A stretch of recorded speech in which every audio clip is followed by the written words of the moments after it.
آج کی بابرکت شب نور، شب برات کے نام سے معروف اور مشہور ہے۔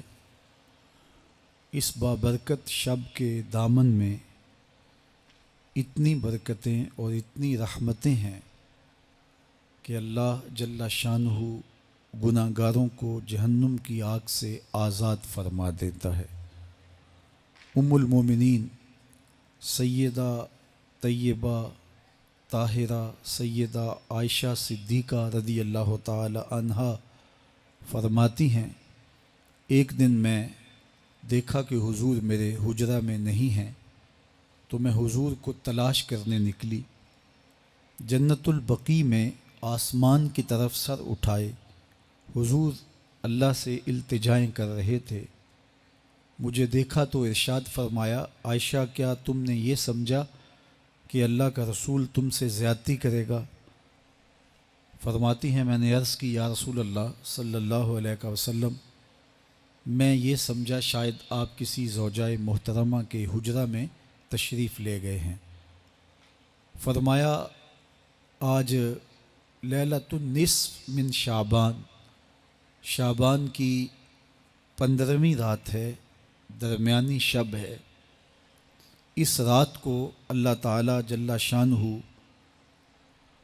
آسمان دنیا پہ نزول اجلال فرماتا ہے اور قبیلہ بنو کلب کی بکریوں کے بالوں سے زیادہ لوگوں کو جہنم کی آگ سے آزاد کر دیتا ہے۔ قبیلہ بنو کلب عرب کا بہت بڑا قبیلہ تھا جو بھیڑ بکریاں پالتے تھے اور لاکھوں کی تعداد میں ان کی بکریوں اور بھیڑوں کے ریوڑ تھے۔ تو اس قبیلے کی بکریوں کے بالوں سے بھی زیادہ گناہ گاروں کو جہنم کی آگ سے آزاد کر دیا جاتا ہے۔ تو یہ وہ بابرکت شب رحمت ہے، شب نور ہے، جس کے دامن میں اتنی برکتیں ہیں کہ کوئی محروم نہیں رہتا۔ صرف وہ بد نصیب لوگ جو شرک میں مبتلا ہیں، جو سخت کینہ پرور ہیں، جو قطع رحمی کرتے ہیں، قاتل ہیں، عادی شرابی یا بدکار ہیں، انہیں اس مبارک رات میں محروم رکھا جاتا ہے، ورنہ اللہ کی رحمتوں کا عموم اس بابرکت راتوں میں اس قدر ہوتا ہے کہ کوئی گناہ گار جو اس کے حضور ہاتھ دعا کے لیے اٹھاتا ہے اور اپنا دامن پھیلا کے اس کی رحمتیں مانگتا ہے، اسے محروم نہیں رکھا جاتا، بلکہ اللہ سب گناہ گاروں کو جہنم کی آگ سے آزاد کر دیتا ہے۔ ایک روایت میں آتا ہے کہ اللہ لیلۃ النصف من شعبان، شعبان کی 15ویں رات کو آسمان دنیا پہ اپنی رحمتوں سے جلوہ گر ہوتا ہے اور فرماتا ہے کوئی رزق مانگنے والا، میں اس کی جھولیاں بھر دوں، ہے کوئی مغفرت طلب کرنے والا، میں اس کے گناہ معاف کر دوں، ہے کوئی مجھ سے عافیت مانگنے والا، میں اس کو عافیتوں سے نواز دوں، ہے کوئی فلاں چیز مانگنے والا، ہے کوئی فلاں چیز مانگنے والا، اس کی رحمتیں آواز دیتی ہیں اور یہ آواز غروب آفتاب سے لے کر کے طلوع فجر تک مسلسل بندوں کو دی جاتی ہے، اور بندے اس کے حضور اگر دست طلب دراز کریں، اپنی جھولی پھیلائیں، تو اللہ تعالیٰ ان کو ان کے مانگنے سے بھی زیادہ عطا فرماتا ہے۔ اس امت کو اللہ تعالیٰ نے اس طرح کی راتیں دے کر کے مغفرت، بخشش، غفران اور رحمتوں کی فراوانی نصیب کی ہے۔ میرے حضور نے ارشاد فرمایا ایک شخص صبح سے لے کے ظہر تک مزدوری کرتا ہے، اس کو ایک قیراط ملتا ہے۔ ایک ظہر سے لے کر عصر تک مزدوری کرتا ہے، اس کا وقت تھوڑا ہے لیکن اس کو بھی ایک قیراط ملتا ہے۔ اور تیسرا شخص عصر سے لے کر مغرب تک مزدوری کرتا ہے، اس کو 2 قیراط ملتے ہیں، جبکہ اس کا وقت دونوں سے کم ہے۔ فرمایا پہلی مثال یہود کی ہے، دوسری مثال نصارہ کی ہے، اور تیسری مثال میری امت کی ہے کہ اس کو تھوڑے عمل پر زیادہ ثواب دیا جاتا ہے۔ تو یہود اور نصارہ نے اس پہ برا منایا تو حضور علیہ السلام نے فرمایا کہ اللہ نے ان کے اجر میں تو کمی نہیں کی، لیکن مسلمانوں کو زیادہ اجر دے دیا، تو یہ اس کی کرم نوازی ہے۔ تو یہ تھوڑے وقت کی عبادتیں اور چند راتوں کی بیداری اور مخصوص اوقات میں اللہ کے حضور عبادت و ریاضت ایک گناہ گار کو کہاں سے کہاں تک پہنچا دیتی ہے، اس کے گناہوں کی معافی کا ذریعہ بھی بنتی ہے اور درجات کی بلندی کا سبب بھی۔ دیکھیے، لیلۃ القدر ایک رات 1000 مہینے کی عبادتوں سے بہتر قرار پاتی ہے۔ اسی طرح دیگر مواقع ہیں کہ اللہ تعالیٰ اس امت کے لیے رکھے ہیں، رحمت رب بہانہ می طلب، اور یوں بھی پڑھا گیا رحمت رب بہانہ می طلب۔ اس کی رحمتیں قیمت نہیں مانگتی اور اس کی رحمتیں بہانہ تلاش کرتی ہیں، تو وہ اپنے بندوں کو بخشنے پہ آمادہ ہے اگر وہ اپنا دامن طلب پھیلائیں۔ قرآن مجید میں ایک مقام دیکھیے کتنا دل آویز ہے، فرمایا ما یفعل اللہ بعذابکم، اللہ تمہیں عذاب دے کے کیا کرے گا؟ اس کی یہ چاہت نہیں ہے کہ تمہیں عذاب میں مبتلا کرے، اس کی چاہت یہ ہے کہ تم اس کی چوکھٹ پہ آؤ، جھولی پھیلاؤ، اس سے خیرات و رحمت مانگو، اور وہ تمہارے ماضی کے سارے گناہ معاف کر کے، ساری غلطیاں معاف کر کے تمہیں اپنی رحمتوں سے مالا مال فرما دے۔ تو وہ بندوں کو بخشنے پہ، بندوں کی مغفرت کرنے پہ آمادہ ہے اور اس کی رحمتیں بہانے تلاش کرتی ہیں۔ اللہ اکبر۔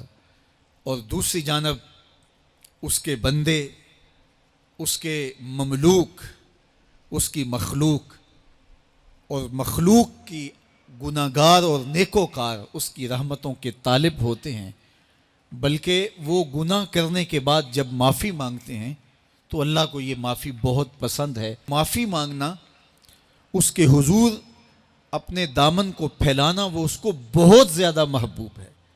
انسان کی فطرت کے اندر گناہ رکھا گیا ہے۔ آگ، ہوا، مٹی، پانی، یہ ان 4 چیزوں کا مرکب ہے۔ اس کے جو عناصر ہیں اس میں کبھی اعتدال قائم نہیں رہتا اور اس سے گناہ سرزد ہو جاتے ہیں۔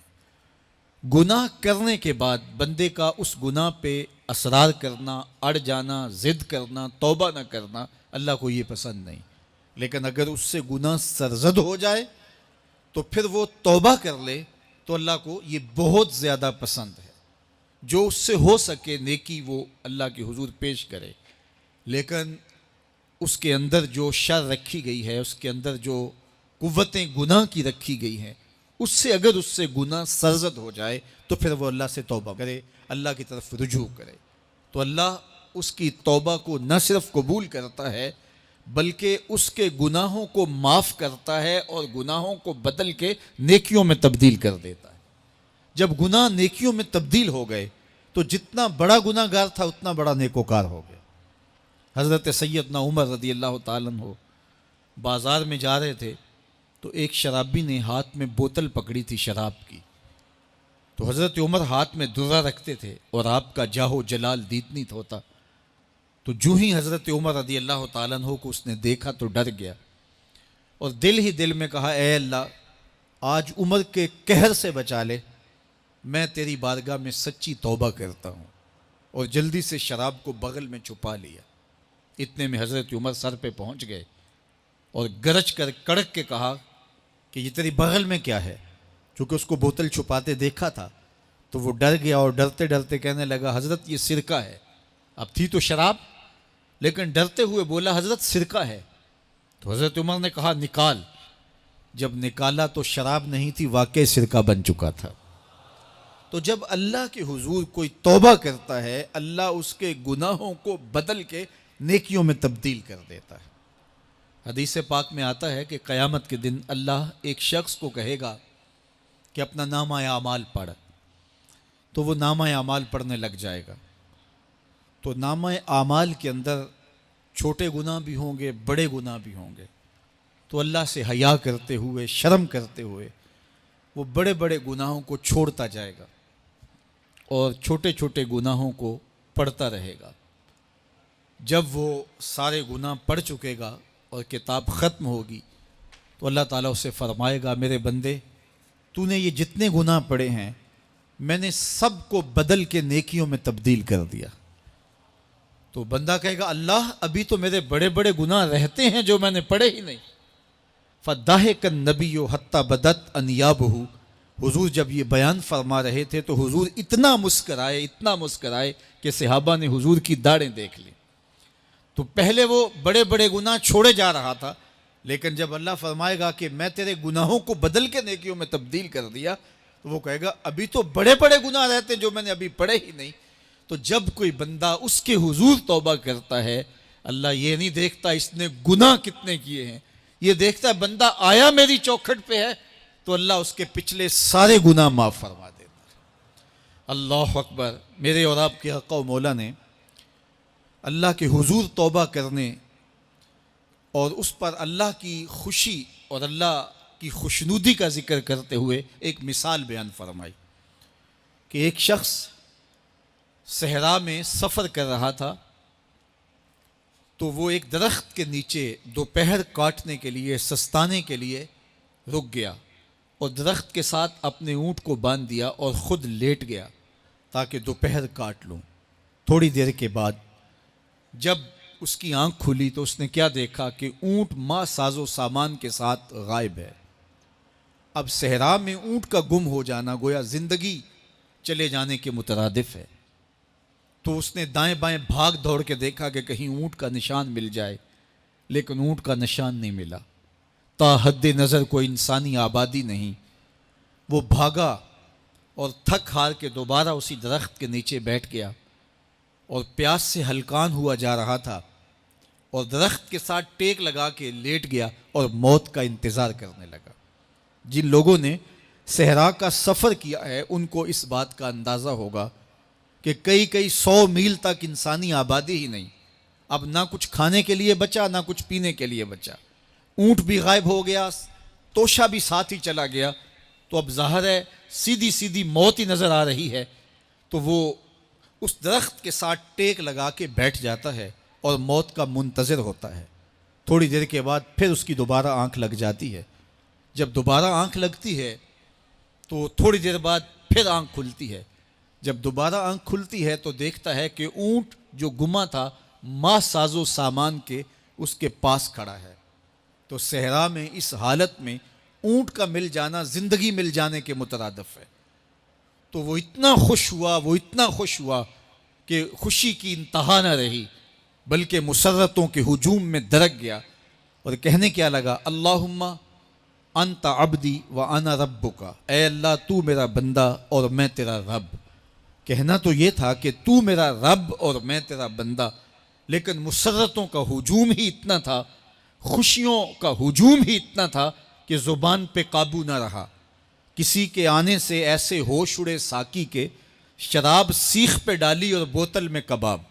کہنا یہ تھا اللہم انت ربی وانا عبدک، لیکن اس قدر خوش ہوا جب بھی تیری قربت کے امکان نظر آئے ہم اتنے خوش ہوئے کہ پریشان نظر آئے۔